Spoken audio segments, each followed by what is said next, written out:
अस्सलाम वालेकुम स्टूडेंट्स, कैसे हैं आप लोग? अल्हम्दुलिल्लाह। उम्मीद है सारे बेहतर होंगे। अच्छा जी, जो बेसिकली मैं आज आपके साथ पॉइंट शेयर करना चाह रहा हूँ वो है benefit of test session. Test session का एक बेनिफिट क्या होता है? देखिए, टेस्ट सेशन बेसिकली एक ऐसा प्रोसेस है जिसके अंदर एक बच्चा अपने आप को जंग के लिए बेसिकली तैयार करता है। एक स्टूडेंट जो है ना वो जंग के लिए तैयार करता है। ये जंग से पहले जैसे फौजी जंगी मशक़ें नहीं करते, इसी तरह से ये भी जो है वो पेपर से पहले पेपर की मशक़ें हैं, ठीक है कि नहीं? इसलिए अगर एक फौजी जो है वो जितनी ज़्यादा प्रैक्टिस करता है उतना उसका अच्छा निशाना भी होता है, उतना वो एक्यूरेट भी होता है और उतना वो प्रीसाइज भी होता है। इसी तरह एक बच्चे के पेपर में जो चीज़ें आनी हैं, अगर उनको एक टेस्ट सेशन में वो सारी चीज़ें दे दी जाएँ और वो उसको ऑलरेडी फेस कर ले, जैसा कि इस दफ़ा आपको पता है कि आपका पेपर कॉन्सेप्चुअल बनना है 50%, सारे पेपर जो है वो 50% कॉन्सेप्चुअल बनने हैं। तो आप लोगों ने वो चीज़ें अगर पहले से ही टेस्ट में फेस की होंगी तो जाहिर सी बात है आप लोगों के लिए टेस्ट को सॉल्व करना और हो सकता है मुश्किल हो, लेकिन जब आप वो मुश्किल फेस कर लेंगे तो पेपर में वो चीज़ें आसानी हो जाएगी। क्योंकि टीचर्स ने जो टेस्ट बनाना है वो किस बुनियाद पर बनाना है? आपके पेपर को मद्देनजर रखते हुए बनाना है, ठीक है? अच्छा, टेस्ट का एक तो ये फायदा है कि आपके अंदर एक्सीलेंस डेवलप होती है, ठीक है कि नहीं? तो मेरी ये स्ट्रॉन्ग सजेशन है कि हर बच्चा वो अपने इर्द गिर्द कहीं भी उसको मौका मिलता है टेस्ट सेशन के प्लेटफॉर्म को लाजमी अडॉप्ट करे पेपर से पहले, ठीक है कि नहीं? ये बात समझ आ रही है कि नहीं? और टेस्ट सेशन कोशिश करें ऐसा अडॉप्ट करें जिसके जो आपकी रेगुलर स्टडीज़ जो है ना वो अफेक्ट ना हो। मींस अब एक बच्चा एक एकेडमी में जाता है या किसी इदारे में जाता है पढ़ने के लिए, उसकी यूजुअली टाइमिंग होती है 3 से 6 या 7 बजे तक होती है। तो कोशिश करें कि हम भी आपका जो टेस्ट सेशन है ना वो इस तरह से ऑर्गेनाइज करें कि आपकी रूटीन स्टडीज़ अफेक्ट ना हो, आपको उसके बाद जो है वो टेस्ट हो। क्लियर हो रही कि नहीं बात? थोड़ा सा आपको इसमें लेबर करनी पड़ेगी। अच्छा, ये बात तो तय है कि जब तक आप जो है वो लेबर नहीं करेंगे किसी काम के लिए, यानी स्ट्रगल नहीं करेंगे, आप अपना मकसद हासिल नहीं कर सकते। फिलहाल अभी आपका जो मकसद है वो ये कॉन्सेप्चुअल स्टडी के साथ साथ उसकी प्रैक्टिस करनी है ताकि आपके मार्क्स भी आ सके। जब आपके मार्क्स आ जाए बेटे आप जब आपके मार्क्स जो हैं वो आ जाते हैं तो जाहिर बात है आप कामयाब हो जाते हैं। कामयाबी आपकी तभी मुनहसिर है जब आप प्रैक्टिस करेंगे। ये पॉइंट क्लियर हो गया? अच्छा, उसके बाद जब आपने कहीं भी टेस्ट सेशन ऑप्ट करना है ना तो आपने इस बात का भी लाजमी ख्याल रखना है कि एक मरतबा सारी बुक्स को सिलेबस को ख़त्म कर लें। देखिए, जब आप क्या सिलेबस ख़त्म हो गया होगा तो आपकी तब रिवीजन शुरू होगी। वो रिवीजन क्या होगी? जब आप टॉपिक को रिवाइज कर रहे होंगे उसके फ़ौरन बाद से उसका टेस्ट देंगे और टेस्ट जब आप देंगे तो आप उसमें एक्सीलेंट होते जाएंगे, आपको आपकी शॉर्टकमिंग्स पता चलेंगी, आपको आपके फ्लॉज पता चलेंगे। तो कुछ चीज़ें होती हैं वो जो इंसान की कमी होती है ना वो बात का पैसे दे के भी नहीं पता चलती। टेस्ट सेशन एक ऐसी चीज़ है जो स्टूडेंट के अंदर उसकी शॉर्टकमिंग्स को, उसके फ्लॉज को उसके सामने लेके आता है। अच्छा, इसमें सबसे बड़ा प्रॉब्लम क्या आता है? बच्चा जो है वो टेस्ट के दौरान चीटिंग कर रहा होता है। वो बिल्कुल ऐसे ही है जैसे सेल्फ डिसेप्शन, जैसे कोई कबूतर है ना वो बिल्ली को देख के आंखें बंद कर ले, वो अपने आप को धोखा दे रहा है, वो सेल्फ डिसेप्शन कहलाता है। तो मैं आपसे ये रिकमेंड करूँगा टेस्ट सेशन आप जितनी ईमानदारी से देंगे उतना ज़्यादा आप लोगों को उसका बेनिफिट होने वाला है। क्योंकि कोई भी काम अगर आपकी बददियानती पे या ईमानदारी पे मुश्तमिल ना हो या बददियानती पे मुश्तमिल हो, उसका अल्टीमेटली जो रिजल्ट है ना वो डाउनफॉल होता है और वो बहुत ज़्यादा कैटास्ट्रॉफिक होता है, ठीक है कि नहीं? बड़ा उसमें ट्रेजेडी बहुत ज़्यादा होती है।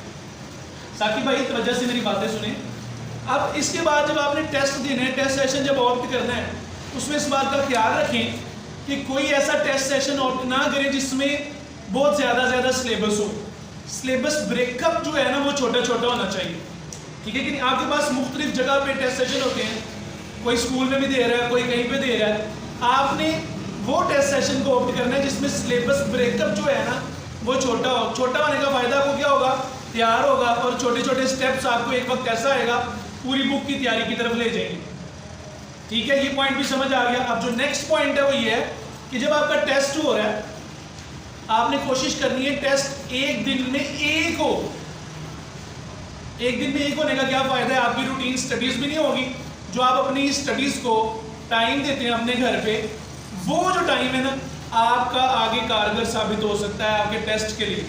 यानी आपकी एक सब्जेक्ट होगा ना, एक फॉर एग्जांपल एक बंदे का जी आज ही 3 टेस्ट हैं जी, 3 टेस्ट से क्या होगा या 2 टेस्ट से क्या होगा, उसकी अटेंशन जो है वो डिवाइड हो जाएगी 1 2 3 मुख्तलिफ जगह पे अटेंशन जब डिवाइड होगी तो एक भी टेस्ट हो सकता है वो सही तरह से ना तैयार कर सके। मिसाल है एक ही वक्त में केमिस्ट्री का भी टेस्ट रख दें और साथ ही इंग्लिश का भी रख लें, तो मेरा ख्याल है वो बच्चे की अटेंशन डिवाइड हो जाएगी। तो टेस्ट सेशन जो है वो आप लोगों ने ऐसा ऑप्ट करना है जिसमें एक दिन में एक टेस्ट हो, सिलेबस छोटा हो, आपके लिए आसान हो। वो जो छोटा छोटा सिलेबस है फिर आखिर में जाके आप जो है वो क्वार्टरली, हाफ बुक और फुल बुक की तरफ जा रहा हो, ऐसा स्केड्यूल होना चाहिए। समझ आ रही कि नहीं बात की? उसके बाद टेस्ट सेशन का जो फ़ायदा कब होता है, जब आप अपना रिजल्ट साथ साथ मेंटेन करते हैं। मिसाल के तौर पे मैं एक सब्जेक्ट है उसको 10 पार्ट्स में डिवाइड कर दिया जाता है, 10 टेस्ट होने हैं। अब जो है वो टेस्ट जो है यहाँ पे हम जो इस तरह से बना रहे हैं कि पूरा हफ्ता आपको वही टेस्ट पढ़ाया जाएगा, अगले हफ्ते के आखिर में उसकी वो जो पढ़ाया वो उसी का टेस्ट दिया जाएगा। इसको कहते हैं दोहराई प्लस टेस्ट सेशन। तो ये फॉर्मेट, ये जो एलिमेंट है ना उसके अंदर बहुत ज़्यादा एलिमेंट शामिल होना चाहिए कि आपका पूरा 2 माह का जो ये 2-2.5 माह का आपका टेस्ट सेशन बनेगा, यानी आखिर में जाके उसमें ग्रैंड टेस्ट भी शामिल हो जाते हैं जिसको FLP कहते हैं या फुल बुक कहते हैं, वो आपके लिए जो है फ़ायदेमंद हो सकता है। ठीक है कि नहीं? अच्छा, टेस्ट सेशन के दौरान जो प्रॉब्लम आएगी आपको और जिस पॉइंट को आपने मद्देनजर रखना है वो पता क्या है, क्योंकि टेस्ट सेशन अमूमन जितने भी इदारों में शुरू होते हैं वो दिसंबर के अराउंड शुरू होते हैं। समझ आ रही कि नहीं? तो दिसंबर में ही पाकिस्तान में अमूमन शादियाँ आ जाती फैमिलीज़ में। यस। अब आप में से बहुत से बच्चे ऐसे होंगे जिनकी फैमिली में शादी आ गई है, घर में शादी शुरू हो जाए तो इसका मतलब है एक हफ्ता बच्चे का कहीं ना कहीं ज़ाया हो गया। और कुछ तो ऐसे भी स्टूडेंट होते हैं कि उनके फैमिलीज़ के टर्म्स में अगर वो शादी को बच्चा जाए ना भी ना गुजारा हो सकता होता है, इवेंट्स में पार्टिसिपेट ना भी करे तो गुजारा हो सकता है।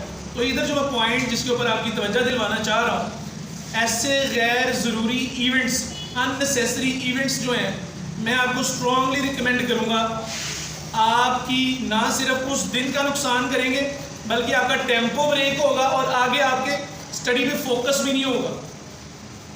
उन दिनों में आपने देखिए, एक सादा सी बात है, हर बंदे को पता है कुछ पाने के लिए कुछ खोना तो पड़ता है। तो वहाँ पे आपको थोड़ी देर का जो फन है, जो इवेंट में जाके जो आपको मज़ा आ रहा है, आप उसे एंजॉय कर रहे हैं, लेकिन आप परमानेंट अपना नुकसान कर रहे हैं, क्योंकि वो डिग्री आपके पास सारी लाइफ रहनी, पूरी ज़िंदगी रहनी। ऐसी है कि नहीं? तो आपको मैं तो ये स्ट्रांगली रिकमेंड करूँगा कि आप अपनी जो डिग्री है, जो आपको पूरी ज़िंदगी रहनी है, परमानेंट फ़ायदे की तरफ जाएँ, परमानेंट मज़े की तरफ जाएँ, ना कि शॉर्ट टर्म फ़ायदे की तरफ जाएँ। उम्मीद है आप सबको समझ आ गई होगी कि टेस्ट सेशन की क्या बेनिफिट्स हैं और किन पॉइंट्स को मद्देनज़र रखते हुए करना है। एक तो चीटिंग नहीं करनी और ईमानदारी से काम करना है। दूसरा ये है कि इसके दौरान आपने एक्स्ट्रा जो इवेंट्स आ रहे हैं फैमिली में, उसमें आपने पार्टिसिपेट नहीं करना। आपके ज़हन में कोई क्वेश्चन हो टेस्ट सेशन से रिलेटेड? हाँ जी, टाइमिंग जो है वो आपके पास, हर बच्चे के पास टाइम तो होता है। बच्चे सोचते हैं जी टाइम टेबल कैसे बनाएं, हमने स्कूल भी जाना है, शाम को अकेडमी भी आना है और मुख्तलिफ जगह पे जाना है, 2-3 जगह पे कई घर में ट्यूटर भी लगवाए होते हैं। तो मैं तो आपको एक ही बात कहना चाहूँगा, तालिब इल्म कहते ही उसे हैं जो इल्म का तालिब हो, जो इल्म का तालिब हो। अगर आपको लगता है कि आपका नुकसान हो रहा है इल्म का, तो फिर बेटे वो एक्टिविटी में आप शिरकत ना करें। मुझे ज़्यादा टेस्ट से लगता है ये एक बल्कि आपका जो पेपर होने लगा है, आपका जो इल्म है उसी की कवियत, उसी की तैयारी है, तो मेरा ख्याल है आपको इंपॉर्टेंस देनी चाहिए। टाइम हर किसी के पास 24 घंटे होते हैं, लेकिन अब ये डिपेंड करता है कि वो कहाँ कहाँ उसको यूटिलाइज करता है। बच्चे हैं, अब आज आप लोग टीनेजर हैं सारे, ज़्यादातर बच्चे जो हैं वो अपना टाइम एक यूजलेस एक्टिविटीज़ में ज़ाया कर देते हैं। वो जी और कुछ नहीं, मोबाइल लेके बैठे हुए हैं, जस्ट 1 क्लिक पे आपकी मूवी शुरू हो जाती है, बैठे बैठे 3 घंटे ज़ाया कर देते हैं। तो मैं आपको एक ही रिकमेंड करूँगा चीज़, do not waste your time. ठीक है? ये भी आपने कहा ना कि आप टेस्ट में होते हैं जिसमें एक टेस्ट हो दिन का, तो आप स्कूल में भी जिस तरह अकेडमी में शुरू होंगे टेस्ट तो स्कूल में भी होगा, तो फिर किस तरह से मैनेज करें? हाँ जी, इन्होंने बड़ा ही वैलिड क्वेश्चन पूछा है। मॉर्निंग के इंस्टीट्यूट्स भी टेस्ट सेशन ऑर्गेनाइज कर लेते हैं, इवनिंग जो इंस्टीट्यूट्स हैं वो भी टेस्ट सेशन ऑर्गेनाइज कर लेते हैं। तो मैं तो आपको जो शुरू में फीचर्स बताए हैं, मिसाल के तौर पे एक दिन में एक से ज़्यादा टेस्ट नहीं है। बात स्कूलों में भी होता है, फिजिक्स के पीरियड में फिजिक्स का टेस्ट हो रहा है, केमिस्ट्री के पीरियड में केमिस्ट्री का टेस्ट हो रहा है, तो आप तो उधर ही स्कूल में ही 2 टेस्ट दे रहे हैं। बात समझ आ रही है कि नहीं? इसका मतलब है वो आपका इतना रिजल्ट ओरिएंटेड नहीं हो सकता। ऐसे इदारे का टेस्ट सेशन ऑप्ट करें जो एक दिन में एक ही ले रहा है।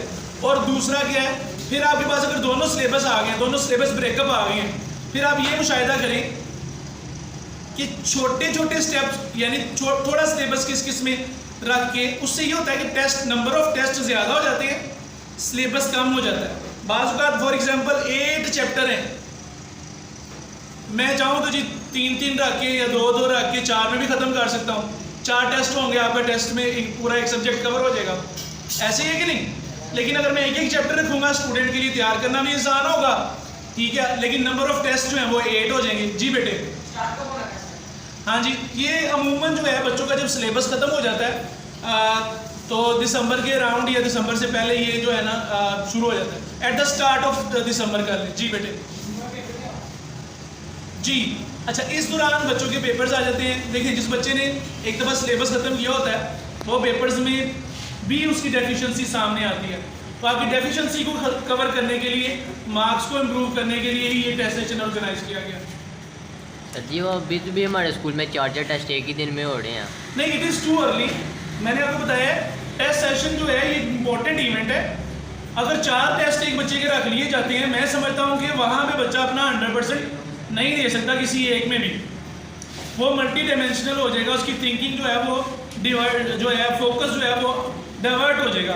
तो ऐसा टेस्ट सेशन का सिलेबस रखिए, जो मैं पॉइंट पहले बता चुका हूँ कि वो जो है आपको एक जगह पे एक ही वक्त में आप क्या कर सकें, एक सब्जेक्ट का एक सिलेबस। जी बेटे,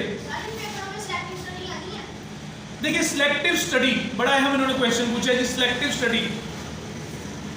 सिलेक्टिव स्टडी कोई क्यों करता है? वो कम से कम सोचता है कि यार ये छोड़ दो, ये रख लो, इसका ये अहम है, ये नहीं अहम है। ऐसे ही सिलेक्टिव स्टडी होती है ना। लेकिन जब उन्होंने कह दिया कि कॉन्सेप्चुअल पेपर होना है, हो सकता है इधर से कोई पार्ट उठा के वो दे दे, इधर से कोई पार्ट उठा के दे दे, ठीक है कि नहीं, ये हिस्सा याद कर लो, ये छोड़ दो। इसी को तो ख़त्म करने के लिए, रट्टे को ख़त्म करने के लिए, सिलेक्टिव स्टडी को ख़त्म करने के लिए तो उन्होंने कॉन्सेप्चुअल स्टडी के ऊपर फोकस किया है कि बच्चा हर टॉपिक के ऊपर एक जैसी तवज्जो दे, ना सिर्फ टॉपिक को याद करे बल्कि उनके जो कॉन्सेप्ट है उसको भी समझे। समझ आ रही है? ये इस दफ़ा सिलेक्टिव स्टडी जो है ये इतना हेल्पफुल, बल्कि ये कभी भी नहीं हुई है हेल्पफुल। सिलेक्टिव स्टडी तो होती है सिर्फ पास करने के लिए। If you want to have distinction in the result you need to go through all the syllabus thoroughly. आपको कंप्लीटली पढ़ना पड़ेगा, उसे तैयार करना पड़ेगा, उसके कॉन्सेप्ट्स को देखना पड़ेंगे और उसके एक दफ़ा वो जिसे कहते हैं ना टेस्ट की जो एक्सरसाइज है उसमें से गुजरना पड़ेगा।